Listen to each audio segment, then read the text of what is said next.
जिथे प्रत्येक सेकंद महत्त्वाचा असतो तिथे निर्णय घेण्याचं धाडसच अनेकदा आयुष्य वाचवतं.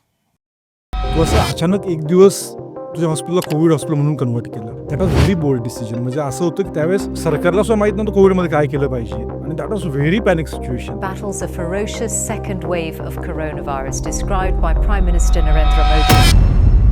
Doctor are the most health abused people in this country. असे हेल्थ अब्यूज स्मोकिंगचं कल्चर का वाढले? हा रेबेल ॲटिट्यूड आहे. Trying to look cool, trying to be glamorous.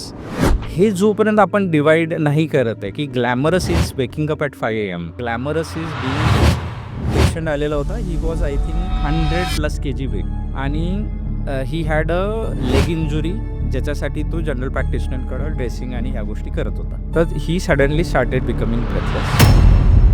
प्रिव्हेन्शनकडे overall बघण्याचा दृष्टिकोन लोकांचा वेगळा. आणि दुसरं एक रिझन मला असं वाटतं की लोक त्या प्रिव्हेन्शनला ना एवढं सिरियसली घेत नाहीत. कारण का, तुला जर मी विचारलं की तुझ्या मते सायलेंट किलर म्हणून ओळखण्याचा आजार कोणते आहेत, त्याला तू टॉप ग्रेड कसं करशील?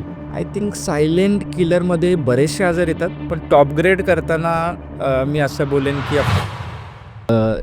Gen Z is more clever than any other generation. तर मिलेनियलसाठी काय देशील ॲडवाईस? आता आपण मिलेनियल्स आहोत. आपण जनरेशन अशी आहे ना, दिस इज